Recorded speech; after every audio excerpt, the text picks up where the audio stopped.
دور کسی جنگل میں ٹونی چڑیا اپنے بچوں کے ساتھ رہتی تھی۔ ٹونی اپنے بچوں سے بہت پیار کرتی تھی۔ آس پاس کے پیڑوں پر کچھ اور پکشی بھی رہتے تھے۔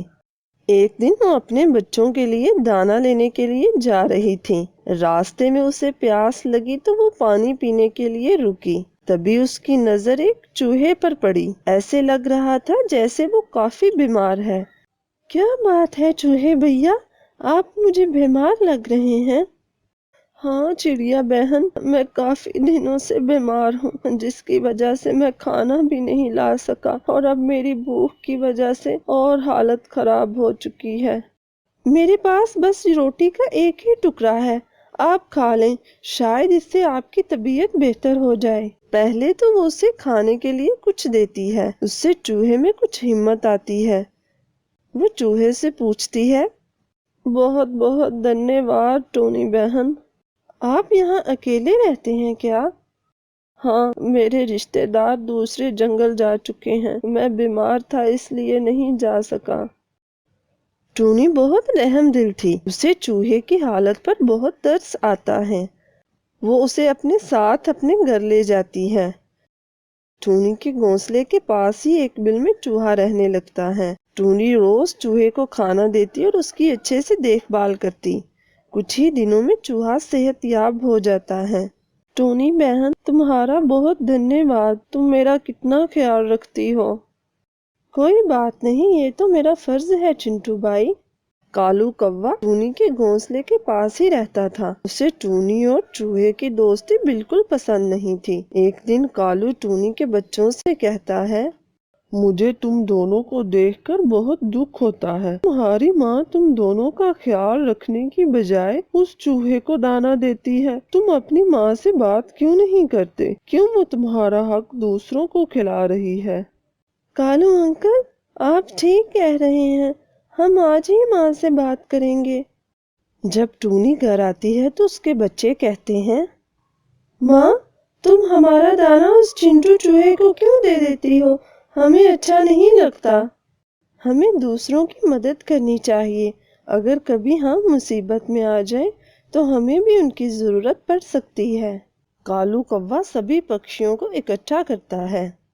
بھائی لوگوں، اب بہت ہوا۔ پہلے تو وہ چنٹو بیمار تھا تو ہم سب نے برداشت کیا، لیکن اب وہ ٹھیک ہو چکا ہے۔ ٹونی سے بات کرنا ہوگی، کل کو یہ ہمارے دانے چرا سکتا ہے اور ہمارے انڈوں کو بھی نقصان پہنچا سکتا ہے۔ سبھی اس کی بات مان لیتے ہیں اور ٹونی کے گھر کی طرف چلتے ہیں۔ وہ ٹونی سے کہتے ہیں، ٹونی، ہم کافی دنوں سے خاموش تھے، لیکن اب ہم چپ نہیں رہیں گے۔ تمہیں اس چنٹو چوہے کو یہاں سے نکالنا ہوگا، ہمیں اس پر بھروسہ نہیں ہے۔ تمہارے پاس کل تک کا وقت ہے، اس چنٹو چوہے کو یہاں سے ودا کرو۔ چنٹو بھائی ایسا کچھ نہیں کریں گے، اس بات کی ضمانت میں دیتی ہوں۔ چوہا پیچھے کھڑا یہ ساری باتیں سن رہا تھا۔ وہ ان سب کے جانے کے بعد ٹونی سے کہتا ہے، میں نے سب سن لیا ہے ٹونی بہن، تمہیں میری وجہ سے پریشان ہونے کی ضرورت نہیں ہے۔ میں آج ہی واپس اپنے گھر کی طرف چلا جاؤں گا۔ تم نے میرا بہت خیال رکھا، اس کے لیے تمہارا بہت بہت دھنیہ واد۔ میں ان سب سے دوبارہ بات کروں گی، وہ مان جائیں گے۔ اچھا، اب میں چلتا ہوں۔ چوہا بہت دکھی دل سے ٹونی اور اس کے بچوں سے مل کر چلا جاتا ہے۔ ٹونی بھی چوہے کے جانے سے کافی دکھی ہوتی ہے۔ کچھ عرصے بعد ایک شکاری کا ادھر سے گزر ہوتا ہے۔ وہ اتنے سارے پکشیوں کو دیکھ کر کافی خوش ہوتا ہے۔ وہ ایک جگہ پر دانا ڈال کر جال لگا کر چلا جاتا ہے۔ کالو کوا وہاں سے گزر رہا ہوتا ہے تو اتنا دانا دیکھ کر خوش ہو جاتا ہے۔ وہ دوسرے پکشیوں کو بھی بلا کر لاتا ہے۔ بھائی، میں جنگل کے دوسری طرف گیا تھا، وہاں پر کافی دانا پڑا ہوا ہے، چلو وہاں چلتے ہیں۔ سبھی پکشی دانا لے کر اڑنے کی کوشش کرتے ہیں تو انہیں پتا چلتا ہے کہ وہ جال میں پھنس چکے ہیں۔ وہ کالو کو کافی برا بھلا کہتے ہیں، یہ سب تمہاری وجہ سے ہوا ہے، نہ تم ہمیں لالچ دلاتے اور نہ ہم مصیبت میں پھنستے۔ ٹونی وہاں سے دانا لینے کے لیے گزر رہی تھی۔ وہ سبھی ٹونی کو بلاتے ہیں۔